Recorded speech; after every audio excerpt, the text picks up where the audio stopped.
So my name is Kate Irwin. I write for Decrypt. We are a crypto news website. Cover a lot of NFT news, gaming news, Bitcoin, Ethereum, altcoins, all that good stuff.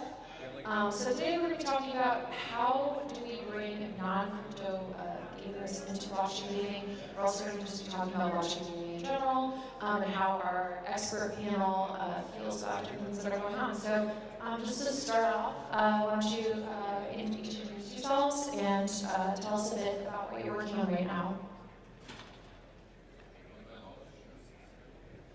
Hey everyone, I'm Johnny Caspacina. I'm the head of design, SVP of creative development for Jam City. We have recently entered the blockchain gaming craze with our game Champions Ascension. I myself have been making games for about 20 years. Super excited for us to be entering the space. Jam everybody, just testing this probably about years maybe best. My name is CJ, I'm the co-founder of Atlantis World, and we're building the Web3 social metaverse by connecting Web3 with social, gaming, and education in one lightweight virtual world that's accessible to everybody. So really excited to talk with you all today about onboarding non-crypto users into blockchain gaming, because gaming is a 3.4 billion user market.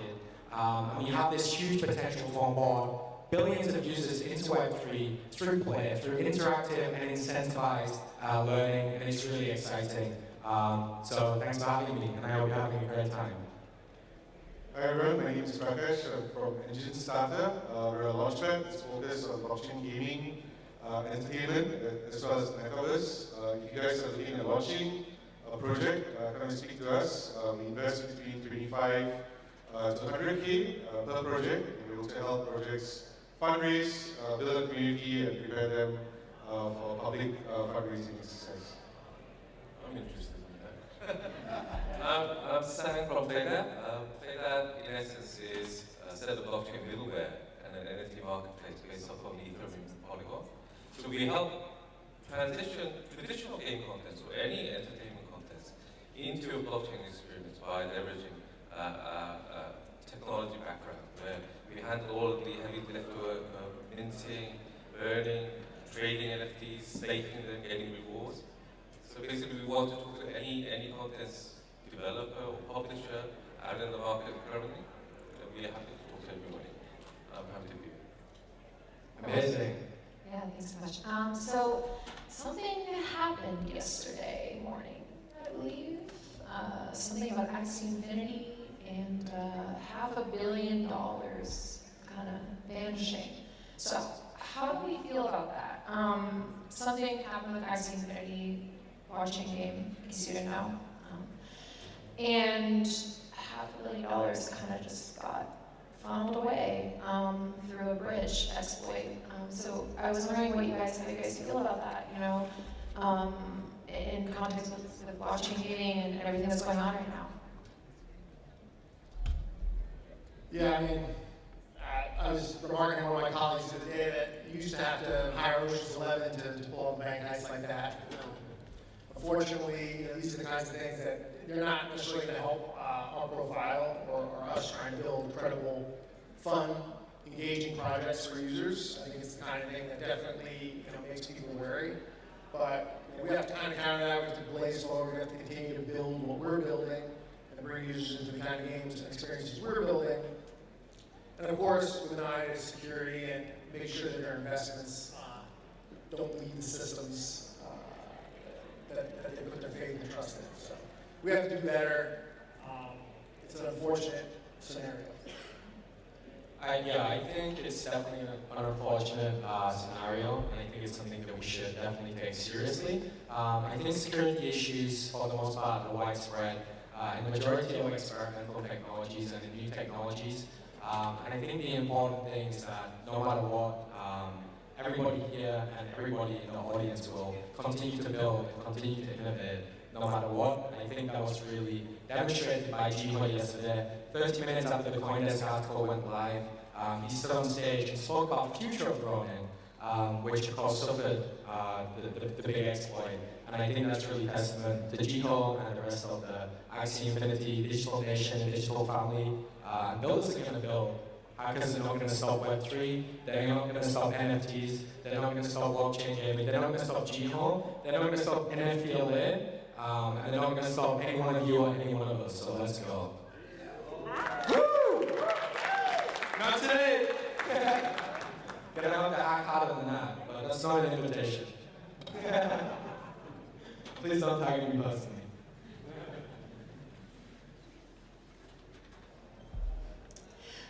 So, did you jump in?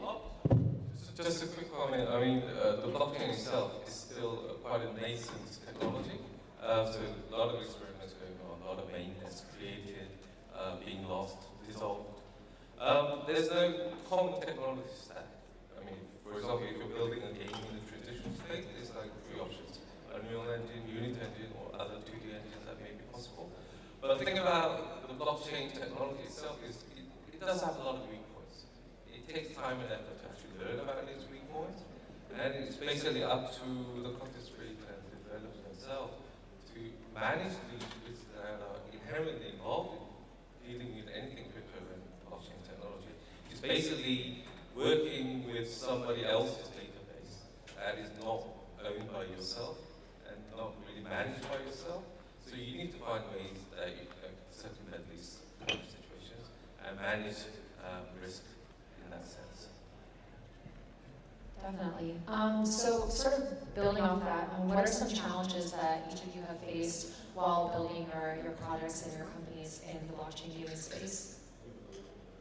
I mean, just like the hack, running a blockchain company, you're constantly under attack on a daily basis. There's someone who's always looking to scam your community. And I always tell my team, that one person gets scammed, they bring 10 people with them. So we're constantly looking to protect ourselves, but it's not easy, right? Just because of the scale of what we're doing and the fact that there's a lot of money involved, you are going to be attracting a lot of these dark characters. They come in all shapes and sizes.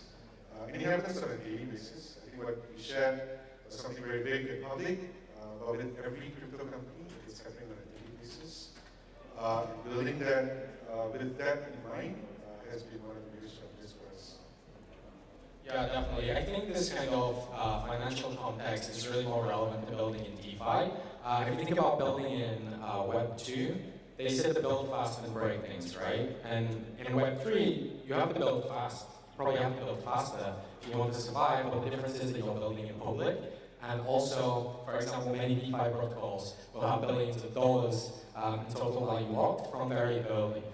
In the context of building in blockchain gaming though, and coming away from that, financial and hacking sentiment, I think some of the biggest challenges that we face so far is scaling our team whilst being fully bootstrapped.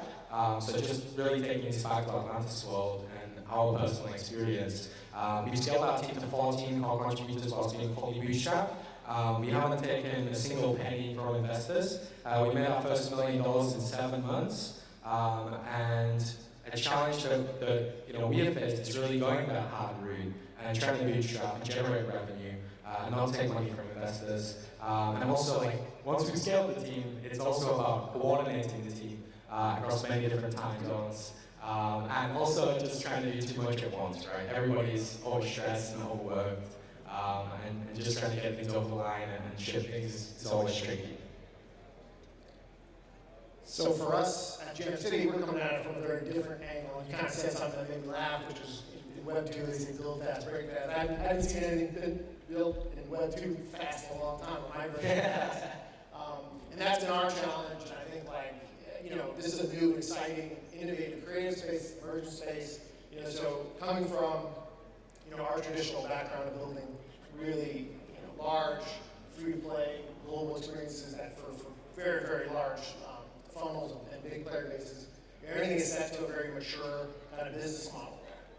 And for this, you got to get a little wild, get a little crazy, you got to be innovative, you got to move fast, really fast. And that's, I think that's easier to do sometimes when that's what you know. We're actually, taking people that are really great professional game developers and kind of retraining their brains a little bit to get them in the headspace of being able to get down, if you will, to that kind of speed. And it's been more exciting, I think, than anything we've done in a while because of that. Definitely. And so what we're seeing in blockchain gaming right now is it feels like we're still in the very beginning stages in a lot of ways. We're seeing a lot of like digital card games being successful and sort of card-based games. Do you think that this is the best genre to onboard people into blockchain gaming, or do you think that how do you think like other genres could work? And I guess my ultimate question is like, what is the best genre to onboard people? Is it a digital card game like a Splinterlands or an Axie Infinity type experience, or could it be an MMO or RPG, or could it be a first-person shooter? You know, what does that look like in your opinion? We're building something called learn to earn questing at Atlantis World. So imagine that you take your 2D pixel game character into a DeFi bank inside of the game, and you talk to a non-player character, which teaches you about how to use the script application. And when you do that, when you will complete the quest, if you will, when you'll speak to the non-player character, when you will use that app, when you will be onboarded into that ecosystem, you will earn like some kind of badge, or in the future you might earn a token incentive. So users can actually earn money for completing these quests. Another example would, for example, be going into a chain headquarters, let me think, I don't know, Avalanche. You go into Avalanche HQ, you've never ever used an app or Avalanche before, and we've rebuilt chain list inside of the game.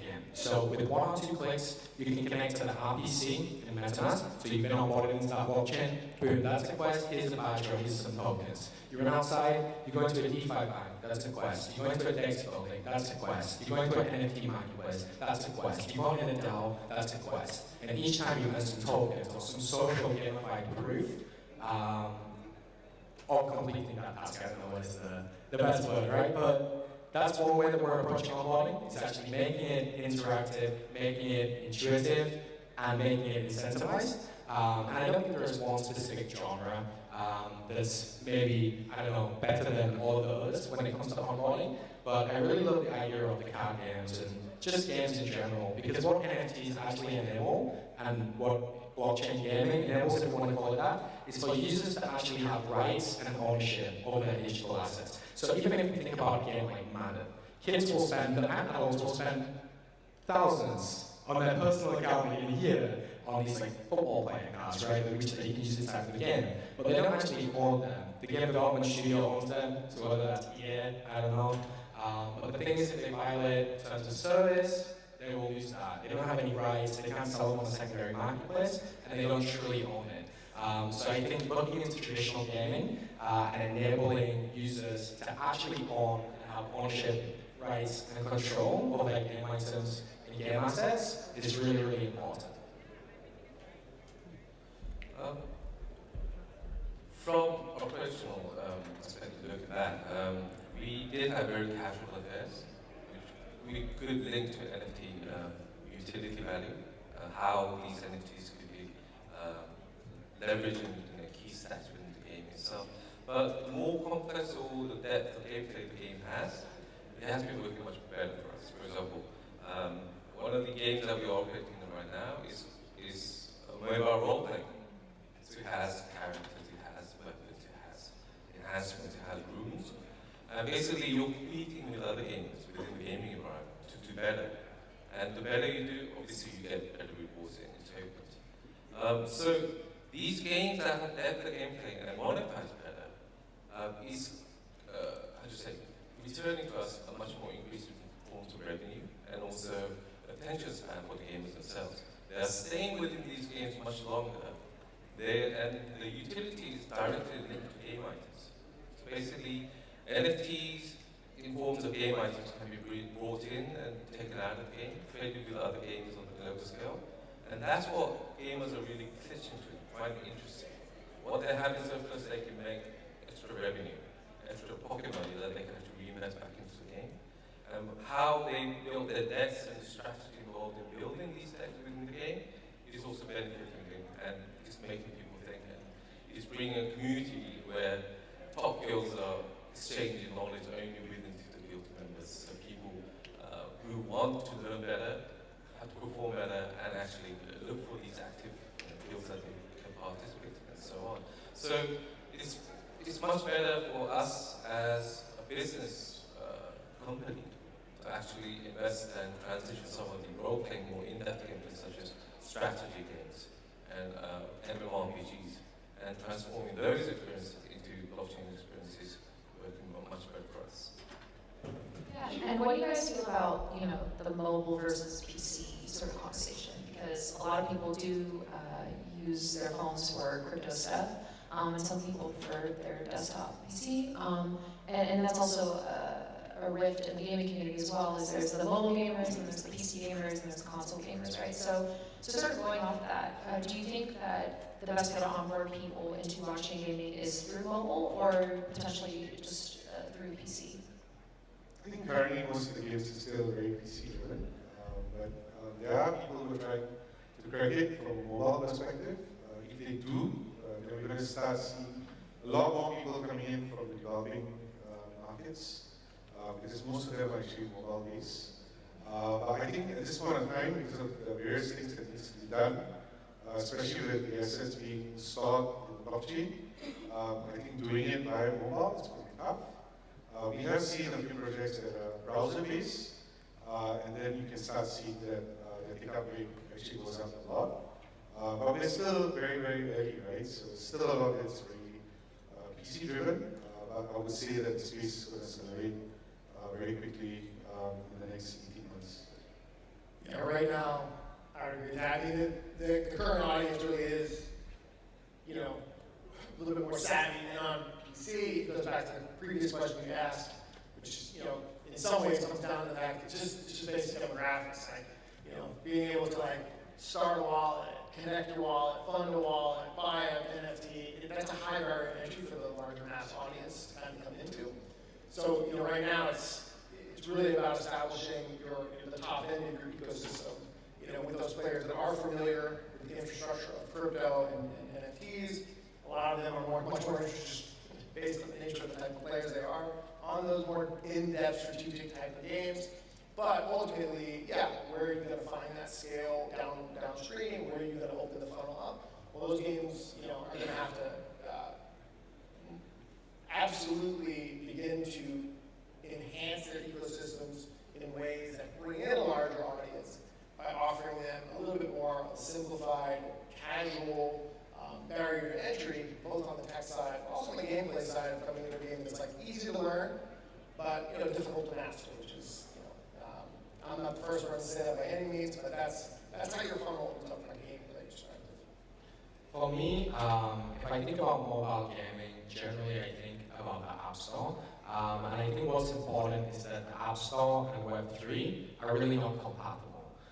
It's open and accessible versus a real kind of walled garden, right? And one kind of centralized entity with a lot of control, who is generally being a bad actor. Kind of beyond that, what we identified very early on, about 10 or 11 months ago at Multiple, is that 3D and immersive, metaverses or games are largely inaccessible because they unintentionally set a high cost barrier to entry.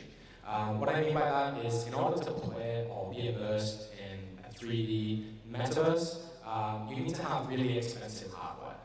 And that can be a reality even for most families here in America. Never mind, regions and countries in the world where the income average is much lower, and also tech is not readily available. So we decided to build something which is lightweight, pixel art. It's a 2D pixel metaverse. It's mobile ready, and it's on the web. So you play it in the browser. You can play it from any device from anywhere in the world, even an old laptop. You can store the entire metaverse on a single pen drive. Yes, I agree on a broad basis where all of the AAA titles and experience are on mobile, on console and also PC right now. But the thing is, I think there are a couple of things to address or consider building on the mobile space. First reason being, it's very accessible. It's in your pocket all day. So basically, we are mobile ready. Yes. So basically, it's, for end users, gaming is also another form of entertainment. So basically, I come from a traditional gaming company background. So, and there, we're not competing against other game developers. We're competing against Netflix. We're competing against Apple TV. So basically, you only have a limited amount of time within the day where you can actually treat yourself to some form of entertainment, whether it be games or watching YouTube. It's very important to acknowledge you don't have to go home, turn the PC on, sit down in a chair, log in, and turn something on to enjoy it. You can enjoy it within your community. You can enjoy it in the toilet, sitting in the toilet, for example. So basically, that is something that we should consider, and that is what mobile experience brings to the table. And secondly, the growth is coming from the emerging markets. So basically, the established markets such as the US, China, East Asia, isn't really growing that fast in terms of audience and also in terms of revenue. But where the real growth is coming from is emerging markets such as Southeast Asia and Latin America, in India, some parts of Africa, and the Middle East. So basically, there, it's very difficult. You would have a choice of, would I spend the grand buying a PC, or would I spend the grand buying a mobile device? They both have similar computing power. One is a smaller screen, and one is a bigger screen. But basically, it all boils down to a choice where utility on the mobile device is much greater. You can call your friends on it, you can do much more things with it, you can carry it around with you. While the PC is a very situational sort of experience. So in those two aspects, I think it's very important to, if you're starting with a PC-only experience, it's very, how to say, important to follow up with a mobile-compatible version, or even a companion version, which only has limited functionalities compared to the PC version, but do support the whole gaming experience for the end user. Definitely, and I was at that BlizzCon that happened many years ago where the Diablo Immortal mobile developer was like, don't you guys have phones? And it made everyone feel really awkward. Because in the gaming space, PC gamers and mobile gamers, they kind of butt heads a lot. But there's a market for both, and a huge market for mobile gaming, just exploding still. So to get to our main question, which is how do we bring non-crypto game users into blockchain gaming? I mean, I have seen, as someone who has like thousands of hours on different FPS games and free-to-play battle royale games and first-person shooter games, like, I feel like one of the biggest obstacles for Web3 people who aren't affiliated with Web3 yet, but are gamers, is the question of microtransactions. A lot of gamers really don't like microtransactions, and they also see some environmental issues with crypto. So those are two separate conversations. But I wanted to ask your thoughts on how can we make, like, should we have microtransactions in Web3 games? What should it look like? Should these games just, do you have to buy into the game? You know, what is that user experience going to be like for somebody who, you know, is a diehard like Call of Duty player or a World of Warcraft player, and they're coming into a blockchain game? Like, should they have to buy in, or should they just sort of, should it be like a free to play and then play and earn experience, or how should we handle that question of microtransactions in Web3 gaming? Yeah, I mean, that's a great question. I mean, you know, at some level, I think everybody, not necessarily everybody, but a lot of the projects out in space, you know, they're centered around a game. And I think, you know, one of the massive benefits that comes along with blockchain gaming is that it's really more, if executed well, can operate more effectively as a platform. And this, you know, goes a little bit beyond some of the things you've been speaking about, like accessibility. Not every person, not every player that comes into the experience or the game needs to necessarily be having the exact same style, gate of entry, the exact same way that they interact with the layers of the game, with the same way they interact with the ecosystem of the game or the economy. I think that's going to be the biggest challenge, is trying to really figure out how to create a multi-layered, open-ended economy where your VIP players, if you will, or your holders, or the people that own the assets of your, you know, of your game and platform, your brand, if you will, find a way to continue to drive value for themselves, their asset, their holding, and also provide fun gameplay to bring in the scale that's going to help them achieve that. And that's, you know, that's by no means a simple equation to solve for, but at the end of the day, those are going to be the projects, in my humble opinion, that stand the test of time, that last 5 to 10 years out, that have, you know, much more depth behind them, and a much more expanded player base at different layers of buy-in or experience, if you will. Yeah, I 100% agree with that. Thing about microtransaction is it's thought of as it's not really understood properly, I think, especially in the Western audience, because your typical revenue stream coming from any game is basically the whales, the top 10% of the crowd is paying the most of it. So basically, Pareto rules again here, where the top 20% is in charge of 90% of the total revenue generated from any gaming experience. So, and these are only like 10 to 20% of the whole community.